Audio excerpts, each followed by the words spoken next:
Bienvenue sur My Tasson Vibes, le podcast qui plante des graines de réflexion.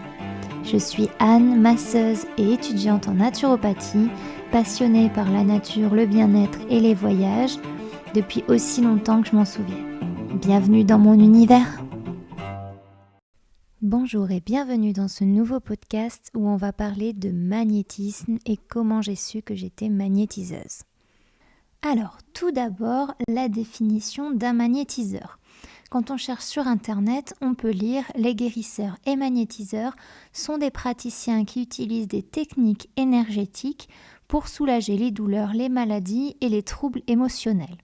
Ils opèrent selon des méthodes variées qui se basent sur l'énergie vitale présente en chacun de nous. » Alors, pour poser les bases, il faut savoir que je viens d'une famille qui a toujours été ouverte, on va dire au milieu de la spiritualité et un peu tout ce qui touche à ça. Ma maman allait voir des tarologues quand j'étais plus petite, ma belle-sœur me tirait les cartes, il y a toujours eu une certaine ouverture d'esprit et on pouvait très bien aller consulter un magnétiseur ou autre. Pendant l'adolescence, j'étais pas très à l'aise avec ces sujets parce que comme c'est difficile à expliquer, ça peut souvent nous faire peur. Mais j'ai toujours eu des ressentis depuis petite que je ne pouvais pas vraiment expliquer. C'était des choses qui étaient un petit peu plus fortes que moi. Il y a une fois, on a failli avoir un accident de voiture avec ma mère. On rentrait d'un repas de famille le soir, il faisait nuit. On passait à travers la garrigue et je sentais en moi qu'il fallait qu'elle s'arrête. Je ne vais pas expliquer, mais ça faisait comme un espèce de sentiment oppressant et je sentais absolument qu'il fallait qu'elle s'arrête. Je lui disais mais arrête-toi, il faut que tu t'arrêtes. Et elle ne comprenait pas pourquoi. Au bout d'un moment, elle m'écoute et elle s'arrête quand on traverse un pont. Et là, en s'arrêtant sur le pont, là, on éclaire un peu plus et on voit qu'il y avait un sanglier de coincé sur le pont en fait, qui n'arrivait pas à repartir. Et donc, j'ai compris que grâce à notre lumière, il a pu partir dans la garrigue. Et nous, on a pu continuer notre chemin. Mais je ne pouvais pas du tout vous expliquer d'où venait ce ressenti. Et on a toujours eu des petites histoires comme ça dans la famille, avec des ressentis assez forts et qui nous ont évité des situations malencontreuses. Et puis, ce qui s'est passé quand je suis arrivée au lycée, j'ai eu une très grosse scoliose qui me faisait très mal au dos, au point que quand je rentrais à l'école le soir, il fallait absolument que je m'allonge parce que je ne supportais plus d'être debout. J'avais l'impression que ma colonne ne me tenait plus en place. Donc on a été voir des spécialistes, je n'avais plus le droit de faire de sport, j'avais des séances de kiné toutes les semaines, mais c'est vrai que ça ne s'arrangeait pas vraiment. Puis une personne de mon entourage a l'idée de m'emmener voir un magnétiseur. Donc je me souviens qu'on avait fait pas mal de route, je crois 1h30, pour aller voir ce monsieur. Et en fait, il s'est positionné derrière moi. Et puis j'ai senti tout doucement ma tête qui se balançait d'un côté, de l'autre, sans que ce soit moi qui le fasse vraiment. C'était hyper bizarre comme sensation. Et je me souviens, je me suis retournée directement en le regardant. Et il m'a dit oui, je suis vraiment désolée, t'es tellement réceptive, il y a tellement de magnétisme que je me suis un petit peu amusée. Bon, d'accord. Puis il me fait le soin, ça m'apaise, je sens beaucoup d'énergie en moi. Et par la suite, il nous dit en fait, tu es comme moi. Donc sur le coup, on ne comprend pas vraiment. Et puis il nous explique que j'ai autant de magnétisme en moi que lui et que je peux faire la même chose que lui. Alors à 16 ans, quand on vous dit ça, c'est un petit peu perturbant et on ne voit pas trop ce qu'on peut en faire pour le coup. Même si j'avais une famille ouverte là-dessus parce qu'elles ont bien vu que ça pouvait aider des pratiques comme ça, c'était encore une époque où c'était pas forcément bien vu de se lancer comme magnétiseur ou de faire des choses comme ça. Et puis il me dit tu n'as pas souvent des soucis avec tes appareils électroménagers? Et là je réfléchis, en fait en effet j'avais beaucoup de soucis avec mes téléphones portables et mes ordinateurs. Par exemple, à l'époque des petits BlackBerry avec toutes les touches, celui-là, on l'a renvoyé 3 fois en garantie dans les 6 premiers mois parce que l'écran se mettait à grésiller tout seul ou alors d'un coup, ça faisait une tache noire sur l'écran et plus rien ne faisait. L'ordinateur ne se rallumait plus du tout, par exemple. Donc à chaque fois la garantie fonctionnait, hein, mais on n'avait jamais fait le lien de quoi que ce soit. Et il m'explique qu'en fait j'ai tellement de magnétisme en moi que je n'utilise pas, que c'est comme si je perdais un ongle de mon corps. Donc on repart de là, un peu sonné par la nouvelle et par le soin. Et puis pour le coup, je n'y pense pas vraiment. Je ne cherche pas vraiment des choses là-dessus. J'ai 16 ans, je suis un peu... On arrive au lycée, voilà, on a un peu d'autres choses en tête que... apparemment, je suis magnétiseuse. Et puis quelques années plus tard, lors d'un repas de famille, quelqu'un se brûle le bras avec du café bouillant. Et on me tend le bras et on me dit « Vas-y, arrête-moi le feu ». Comme on en avait discuté. Et bon, je visualise, je mets mes mains autour de cette brûlure et en fait, j'imagine que j'absorbe la douleur et la brûlure. Donc sur le coup, ça chauffe beaucoup plus et ça brûle beaucoup plus vite la personne. Donc je me suis dit, mince, est-ce que je suis vraiment en train de faire quelque chose de bien? Et puis au final, la personne me dit, il n'y a plus rien. Là, je sens plus rien du tout. Et elle n'a jamais eu aucune marque sur son bras de la brûlure, alors que normalement, ça laisse quand même des traces, des brûlures de ce degré-là. Et moi, par contre, j'ai eu mal au bras pendant 3 jours. Vraiment, j'ai eu le bras où je l'avais magnétisé, j'ai vraiment eu le bras très lourd pendant 3 jours. Donc j'ai compris que j'avais bien absorbé sa douleur et que je lui avais enlevé, mais par contre que je l'avais récupéré pour moi. Et je me renseigne un petit peu et je me rends compte qu'en fait on est un canal, mais qu'il ne faut pas garder ces choses qu'on enlève parce que sinon c'est nous qui allons nous faire du mal. Donc je vois qu'il y a des sortes de prières, qu'il y a des choses, des gestes à faire en fait pour évacuer la douleur qu'on aura récupérée, qu'on aura réceptionnée. Et comme toute ma famille était là ce jour-là, ça s'est très vite répandu, on va dire, et j'ai eu des demandes régulières pour mes neveux et nièces, par exemple, lorsqu'ils avaient de la fièvre, donc je leur faisais tomber la fièvre à distance, insolation ou des piqûres de moustiques qui les grattaient beaucoup, des verrues, des choses comme ça. Donc moi, je me suis tout simplement dit que si ça fonctionnait autant, c'est parce qu'on était de la même famille et qu'il y avait une sorte de connexion entre nous qui faisait que j'arrivais à aider à soigner mes neveux et nièces à distance. Puis un jour, on a une connaissance qui avait entendu parler de ça par ma mère et qui nous demande « Ah, moi j'ai un ami qui a un gros cancer, il fait beaucoup de chimio et ça le fatigue énormément. » Et il n'arrive plus à dormir en fait, parce que la douleur le fatigue tellement, mais comme c'est douloureux, il ne peut pas dormir. Donc c'est vraiment le cercle vicieux. Est-ce que tu pourrais essayer de faire quelque chose? Donc à distance. Je me suis dit, pourquoi pas, de toute façon, ce qui est bien avec le magnétisme, c'est que dans tous les cas, je ne peux pas faire plus de mal. Donc on essaye et on voit si ça marche. Généralement, quand quelqu'un vient me voir avec une nouvelle demande et que c'est quelque chose que je n'ai encore jamais fait, je lui dis tout le temps, on essaye et on voit si ça marche. Donc j'envoie de l'énergie à cette personne. Généralement, je demande une photo de la douleur ou de la personne et ça m'aide à visualiser beaucoup mieux à qui j'envoie mon énergie. Puis on reçoit un message de la famille de cette personne qui était malade, qui nous explique, qui nous dit merci en fait, parce qu'il s'est enfin endormi, la douleur s'est apaisée, ça lui a fait beaucoup de bien. Donc je me suis dit, ok, donc ça marche pas qu'avec ma famille, ça marche aussi avec d'autres personnes. Donc moi j'en parle à mes amis autour de moi, donc c'est pareil, mes amis aussi. Ah Anne, là je viens de me brûler avec mon four, est-ce que tu peux faire quelque chose? Ah moi Anne, j'ai un orgelet qui apparaît à l'œil, est-ce que tu peux essayer de me l'enlever? Et moi j'ai un bouton de fièvre. Et du coup, avec mon entourage, c'est vrai que je l'ai pas mal fait à distance et que ça fonctionnait plutôt bien.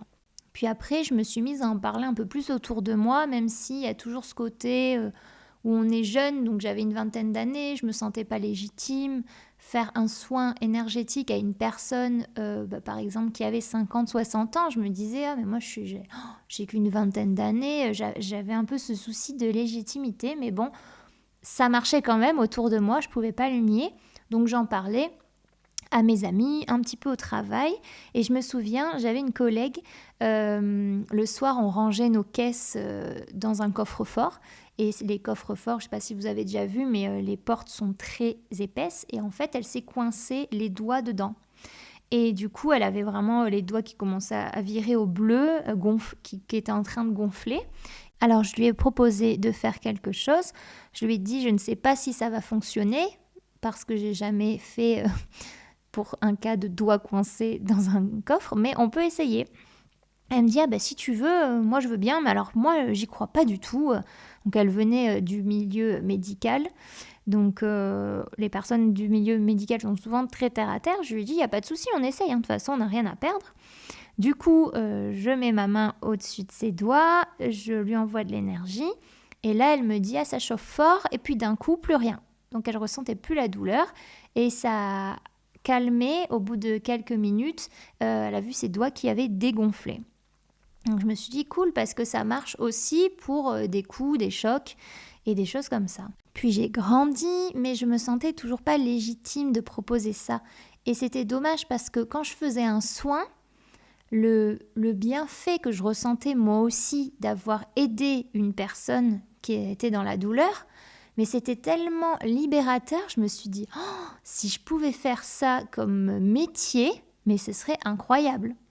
Mais ce côté de demander de l'argent, c'est vrai qu'il y a 10 ans, il y avait pas mal de magnétiseurs qui se lançaient et c'était très controversé. Oui, c'est un don, donc on ne peut pas demander de l'argent en échange. C'était un peu le discours qui revenait régulièrement. Et puis, j'ai découvert des soins Lao Chi qui m'ont fait beaucoup de bien, qui m'ont fait lâcher prise sur des choses que je n'aurais jamais cru possible. Et du coup, je me suis dit, tiens, je vais me faire former aux soins Lao Chi, au moins je me sentirai un peu plus légitime. Alors pour ceux qui ne connaissent pas les soins Lao Chi, c'est un petit peu le même concept que les soins Reiki. Dans l'esprit, c'est à peu près similaire. J'ai aussi fait un soin à une personne qui était atteinte d'un cancer du sein et j'ai remarqué que pour certaines personnes, je ressentais également la douleur lors du soin. Et cette personne, ils lui ont fait une mastectomie. Il s'est passé quelque chose d'assez fou. En fait, elle m'a dit, Anne, je dois aller faire un nouveau scan parce que vu comment est ma tumeur, ils ont peur qu'il y en ait d'autres à d'autres endroits. Est-ce que toi, tu penses que tu pourrais voir ça? Je me suis dit, écoute, on peut essayer, pourquoi pas. Donc, je me suis mis dans un état un peu méditatif. J'ai visualisé tout son corps par zone et j'ai essayé de ressentir si je voyais la même chose qu'elle avait de l'autre côté. Et en fait, j'ai senti comme une sorte de tumeur de l'autre côté, l'autre sein. Il y avait une sorte de grosseur, mais je sentais que c'était pas aussi mauvais que celle qu'elle avait. Après, voilà, je ne prétends pas du tout être un scanner ambulant, mais je lui ai dit, écoute, voilà ce que j'ai ressenti, tu verras bien après ton scan ce qu'on va te dire. Et en effet, elle a fait son scan. Et elle avait rien dans le reste du corps et dans l'autre sein, elle avait une tumeur mais qui était bénigne et qui était sans danger, donc il n'y avait pas d'inquiétude à avoir. Et j'ai trouvé ça fou que j'arrive à ressentir cette chose-là à distance. C'est bien d'envoyer de l'énergie à une personne qui a de la douleur à un endroit, mais j'ai envie de comprendre pourquoi. Et ça, c'était vraiment quelque chose... En fait, je voulais pas que les gens ils soient dépendants et qu'ils reviennent me voir... toutes les semaines ou tous les mois. Le but, c'était vraiment de régler leurs problèmes en question. Et là, je tombe sur un livre. Si vous ne le connaissez pas, je vous le conseille. Donc, il y en a deux, en fait, que je conseille par rapport à tout ça. Donc, c'est « Dis-moi où tu as mal et je te dirai pourquoi » de Michel Odoul. Donc, vous avez le livre explicatif et le lexique. Donc, par exemple, j'ouvre à n'importe quelle page, là on nous parle du poignet et on nous explique que il représente la porte du choix, la porte de l'implication, comme la cheville, mais cette fois dans le monde de l'action. Et vous avez aussi le livre de Jacques Martel, c'est le grand dictionnaire des malaises et des maladies. Donc celui-là aussi, il est super, c'est hyper complet. Là, vous avez même tout ce qui est maladie un peu plus approfondie, puisqu'on a par exemple la fibromyalgie, les épidémies, on va avoir tout ce qui est en lien là, avec le coccyx, les crampes musculaires, les courbatures. Donc voilà, c'est plutôt incroyable quand on se rend compte et après quand on a un petit mot au quotidien et qu'on se dit attendez, je vais aller voir là-dedans. Par exemple, on se réveille avec un torticolis. Donc on se dit mais j'ai mal dormi cette nuit, j'ai dormi dans une position bizarre. Puis on cherche et là on se rend compte que le torticolis en fait c'est quand il y a une situation qu'on n'a pas acceptée et qu'on n'a pas dit non à quelque chose alors qu'au fond de nous on n'avait pas envie. Et là vous vous rappelez que la veille ou l'avant-veille, votre collègue, elle vous a saoulé, elle vous a demandé de faire une partie de son travail à sa place. Et puis bon, vous êtes trop gentil, vous n'avez pas osé dire non et vous vous retrouvez le lendemain avec un torticolis parce que vous vous êtes pas écouté sur le moment et vous n'avez pas dit ce que vous ressentiez sur le moment. Et je trouve ça incroyable parce que ça veut dire que quand nous, on ne s'écoute pas, notre corps nous fait comprendre le message qu'on a voulu ignorer. Une fois, j'ai un monsieur qui est venu me voir parce qu'il avait des douleurs au genou. Alors, je ne sais plus si c'était genou droit ou genou gauche. Mais il me dit, voilà, j'ai mal au genou, ça revient régulièrement. Les médecins, ils comprennent pas à quoi c'est dû. Si vous pouvez essayer de faire quelque chose. Donc, je me souviens à cette époque-là, oui, j'étais à 35 € encore en tarif. Donc, je lui fais le soin. Je magnétise le genou, voilà. Et en fait, des fois, je me suis rendu compte qu'en faisant le soin, en magnétisant, il y avait des choses qui me venaient à l'esprit. Mais des choses, je ne savais pas d'où elles sortaient, quoi.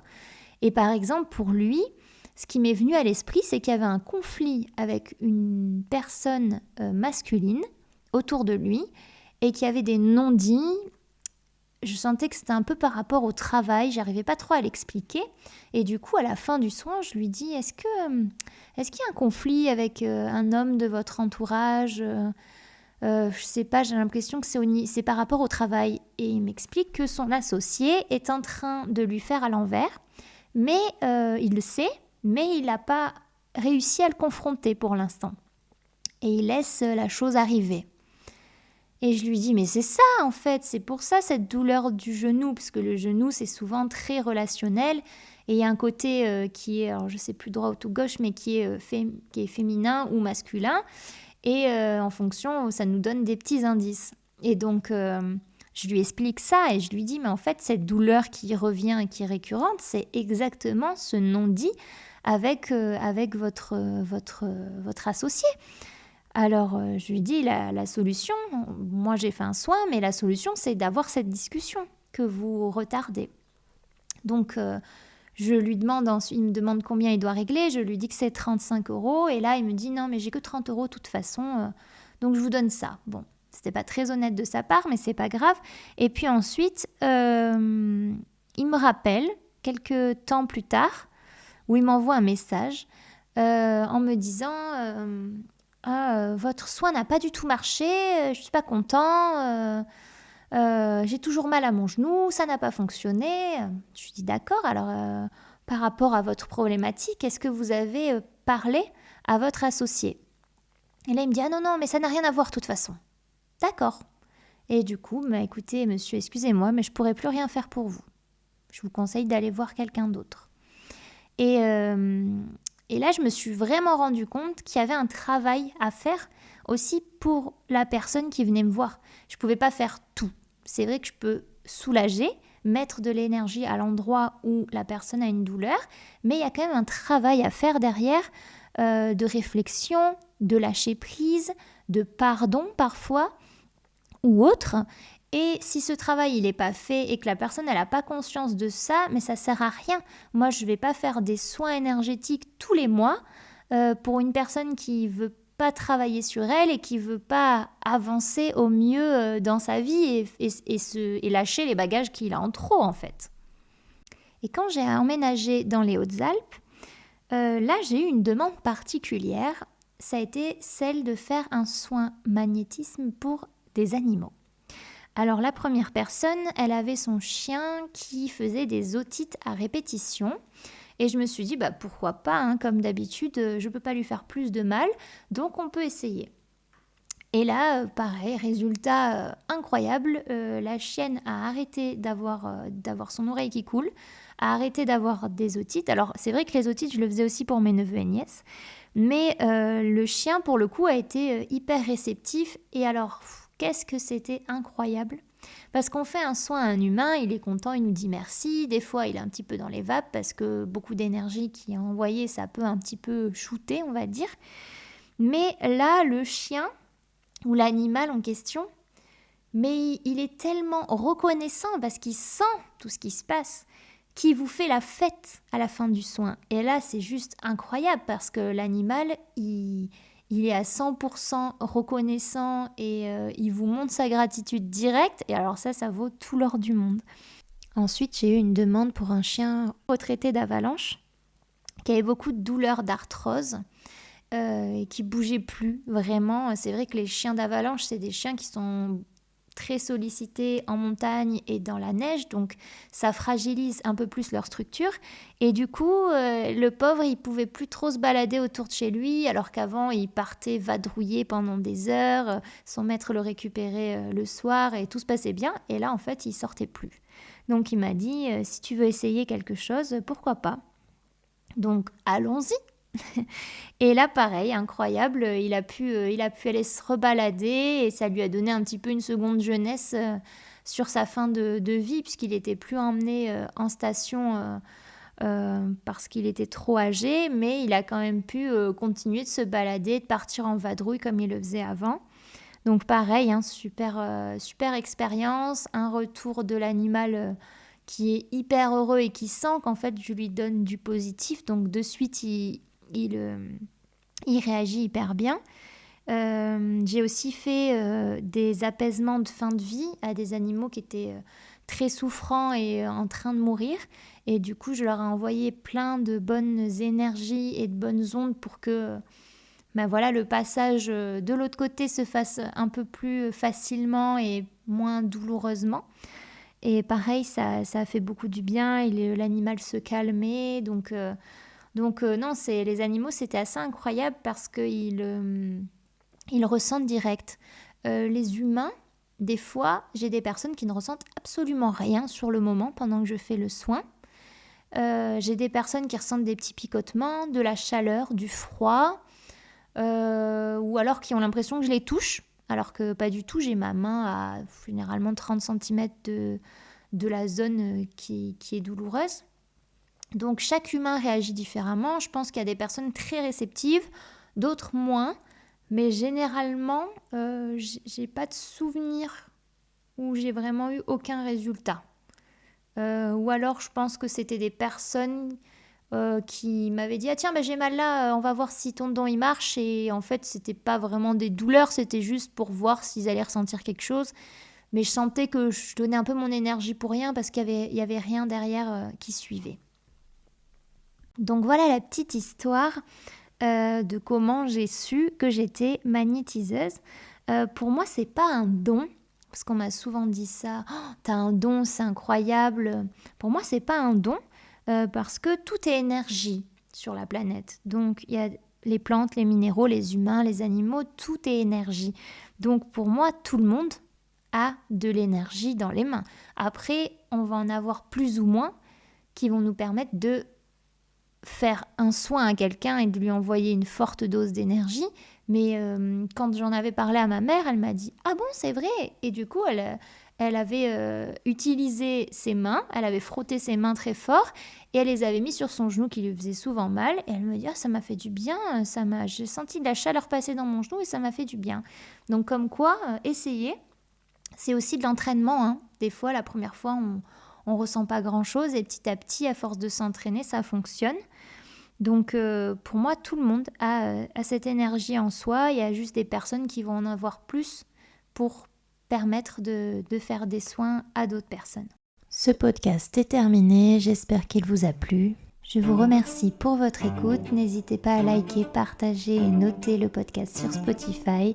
Je vous souhaite une très belle journée ou soirée, tout dépend à quelle heure vous l'écoutez. Prenez grand soin de vous et à très bientôt.